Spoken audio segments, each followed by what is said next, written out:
నమస్తే అండి, నేను సీతాని.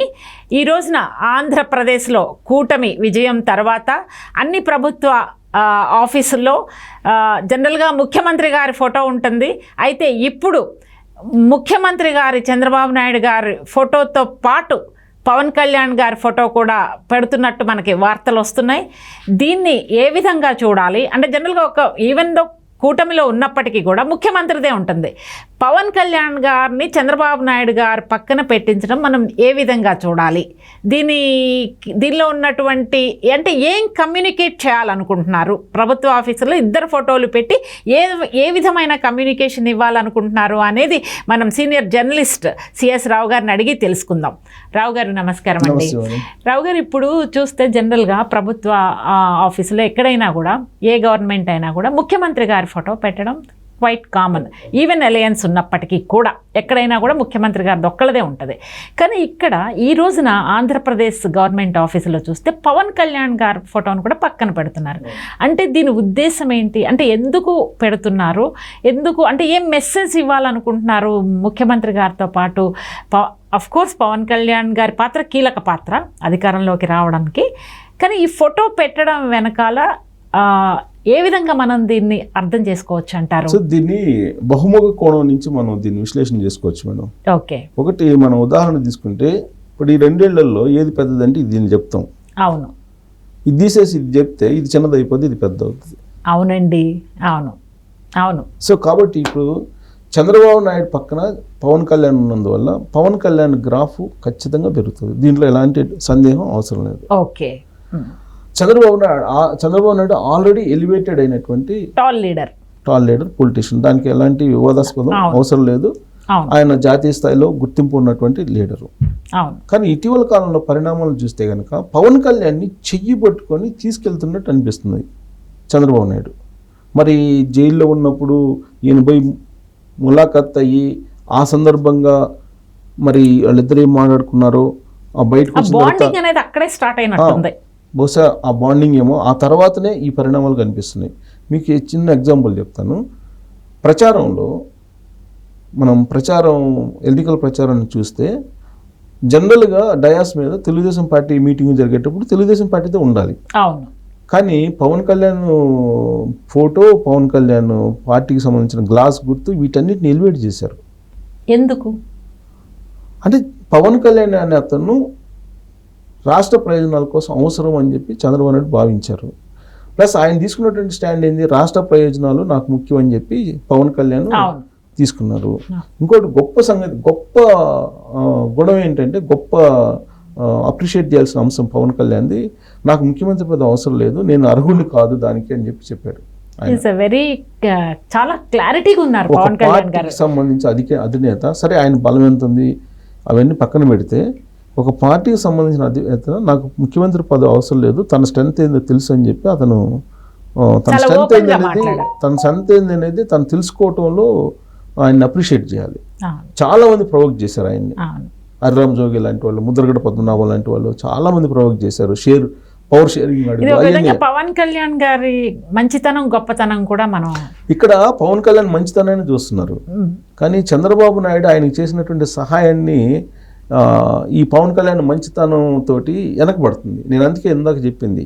ఇప్పుడు నేను ఎందుకు చెప్పానంటే ఈ 2 ఏళ్ళు చూపించి, ఇప్పుడు ఈ 2 ఏళ్ళు చూపిస్తే ఇది పెద్దగా కనిపిస్తుంది, దీన్ని మూసేసి ఇది చూస్తే ఇదే చిన్నది అయిపోతుంది అని అందుకే చెప్పింది.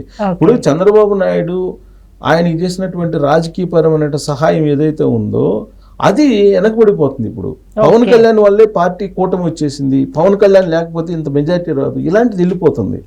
కాదు, ఒక కూటమిగా ఏర్పడినప్పుడు ఆ కూటమిలో ఉండేటువంటి ప్రతి పార్టీ, ప్రతి కార్యకర్త, ప్రతి లీడర్ కూడా ఈ గెలుపుకి ఖచ్చితంగా సమన్వయం చేశారు. అందరికీ ఆ విజయాన్ని అందరికీ వర్తిస్తుంది. అది కేవలం పవన్ కళ్యాణ్ వల్ల, పవన్ కళ్యాణ్ నుంచి ఉన్నందువల్ల రాదు అది.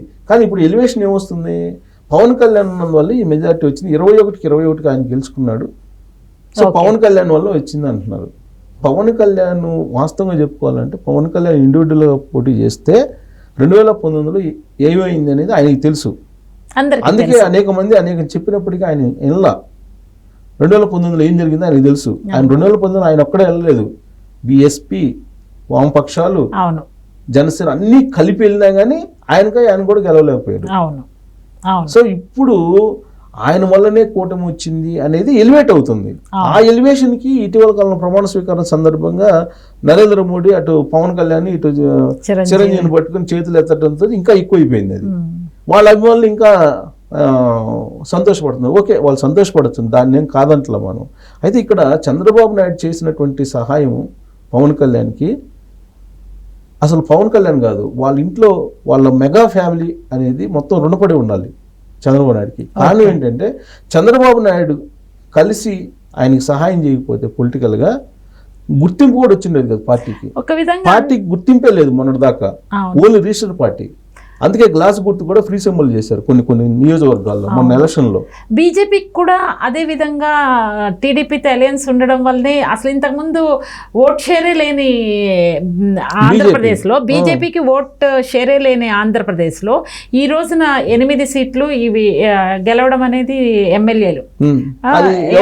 మరి దాన్ని ఎవరు బెనిఫిట్ అయ్యారు అని చూస్తే అది చంద్రబాబు నాయుడుదే కదా. సో చంద్రబాబు నాయుడు చేసినటువంటి సహాయాన్ని మర్చిపోతున్నారు. ఎంతసేపు పవన్ కళ్యాణ్ది పెద్దదవుతుంది అంటే చంద్రబాబు నాయుడు ఆయన వాస్తవంగా ఆయన రాజకీయ జీవితాన్ని, ఆయన గుడ్ విల్ ని ఒక రకంగా చెప్పాలంటే షేర్ చేశాడు జనసేనకి. జనసేన షేర్ చేయకపోతే 21 ఎట్ట గెలుచుకుంటారు? అందరు పార్టీల కార్యకర్తల సమన్వయంతో చేయబట్టే టీడీపీ ఓట్ బ్యాంకింగ్ కూడా కలవబట్టే వచ్చినాయి. ఒక్క వర్గం అలా అనుకోకూడదు. అలాంటి ఎలివేషన్ వచ్చేస్తుంది. మళ్ళీ ఇప్పుడు ఏం చేస్తున్నారు, సచివాలయంలో ఇప్పుడు Pawan Kalyan deputy CM, Chandrababu Naidu CM. General గా ఏంటంటే సీఎందే ఉంటది ఎక్కడైనా.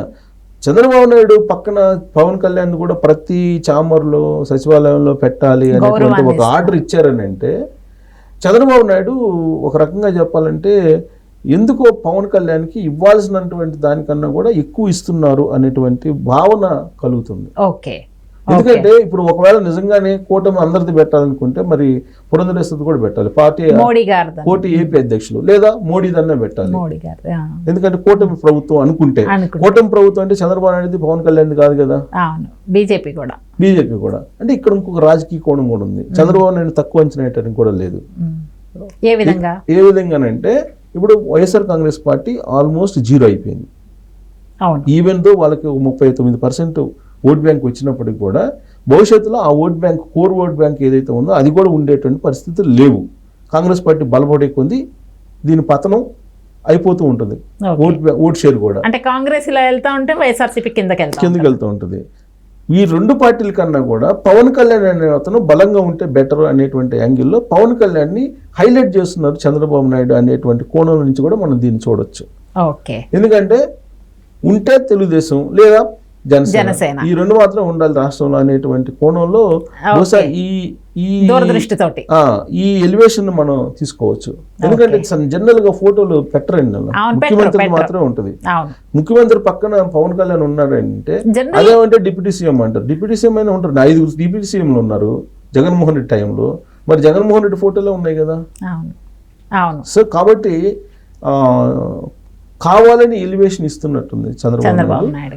అంటే ఎంత ఎలివేషన్ ఇలా అంతకన్నా ఎక్కువగా ఎలివేషన్ ఇస్తున్నారు జనసేన పార్టీకి అనేటువంటి ఒక అభిప్రాయం అయితే ఈ ఆర్డర్స్ ద్వారా మనకి కనిపిస్తూ ఉంది. దాని వెనక పొలిటికల్ కోణం ఉండొచ్చు, ఇవన్నీ ఉండొచ్చు. But at the same time ఏంటంటే చంద్రబాబు నాయుడు ఒక పని చేశారంటే దాని వెనక ఖచ్చితంగా రాజకీయపరమైన ఉంటుంది. ఇంకోటి ఏంటంటే చంద్రబాబు నాయుడు గతానికి ఇప్పటికీ కొంత హార్ట్ఫుల్గా, ఫెయిర్గా, అంతకుముందు కొంత అన్ఫెయిర్ గేమ్స్ ఆడతారు అనేటువంటి అపవాదం ఆయన మీద ఉంది. రాజకీయ నాయకులు కాబట్టి కొన్నిసార్లు తప్పదు ఉంటుంది. కానీ ఇప్పుడు ఆయన ఏంటంటే కేవలం రాష్ట్ర ప్రయోజనాలు తప్ప మిగతాది ఆయనకి ఇమ్మెటీరియల్ అయిపోయింది. సో రాష్ట్ర ప్రయోజనాలు అనే దాని మీద కాన్సెప్ట్లో పవన్ కళ్యాణ్ ఉన్నారు కాబట్టి పవన్ కళ్యాణ్ కలుపుకొని రాష్ట్ర ప్రయోజనాలు, రాష్ట్ర అభివృద్ధి ఇవన్నీ చెయ్యాలి అనేటువంటి ఒక యాంగిల్ ఆయన ఈ చర్య ద్వారా మనకు కనిపిస్తుంది. అంటే బీజేపీ ఏమైపోయినా కానీ మేమిద్దరం ఉంటే చాలు రాష్ట్రానికి, మేము రాష్ట్రాన్ని బాగు చేసుకోగలం అనేటువంటి అభిప్రాయం ఉన్నందువల్ల ఈ ఆర్డర్స్ ఇచ్చారేమో అనిపిస్తుంది. ఓకే సో ఎనీహౌ అదేంటంటే జనసేనకి అయితే ఒక హైలైట్ పాయింట్ అని చెప్పుకోవాలి ఇది. ఓకే ఇదండి. అంటే ఓవరాల్గా చూస్తే కనుక చంద్రబాబు నాయుడు గారు పవన్ కళ్యాణ్ గారికి ఇచ్చే ఇంకోటి కూడా మేడం ఇంటరప్ట్ చేస్తున్నా, పర్లేదు పర్లేదు. ఇప్పుడు ఇంకోటి ఏంటంటే ఇంకోటి కూడా దీంట్లో చిన్న అడ్మినిస్ట్రేషన్ లాజిక్ కూడా ఉంది. ఓకే రేపు ప్రభుత్వంలో ఉన్నారు వీళ్ళు, అవును రేపు 33 అన్నాడు, వీళ్ళిద్దరు కలిసి ఉంటారని కూడా నమ్మకం లేదు. రాజకీయాలు ఎప్పుడు ఏదైనా జరగచ్చు, ఎనీథింగ్ ఈజ్ పాసిబుల్. ఏ చేసినా కానీ అది తప్పు కానీ ఒప్పు కానీ వీళ్ళిద్దరి మీద ఉంటుంది. నాకు సంబంధం లేదంటానికి లేదు పవన్ కళ్యాణ్. ఇప్పుడు రాబోయే రోజుల్లో భవిష్యత్తులో ఇప్పుడు ప్రభుత్వం అన్న తర్వాత కొన్ని తప్పులు కూడా జరుగుతాయి. ఈ తప్పులకి నేను బాధ్యని కాదని చెప్పి అంటానికి కూడా లేదు. దానికి ఆ ఫోటోలో నిదర్శనం అని చెప్పి చెప్పచ్చు మనం రాబోయే రోజుల్లో.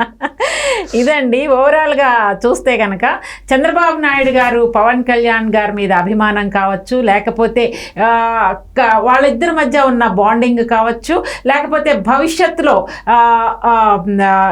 అంటే నేషనల్ పార్టీస్ కాకుండా పవన్ కళ్యాణ్ తెలుగుదేశం అంటే జనసేన తెలుగుదేశం పార్టీ రీజనల్ పార్టీస్గా ఉండి రాష్ట్ర ప్రయోజనాలే ముఖ్యంగా కలిసికట్టుగా ముందుకెళ్లే ఉద్దేశంతో పవన్ కళ్యాణ్ గారి ఫోటో కూడా ఆయన పక్కన పెట్టడం అనేది జరిగింది.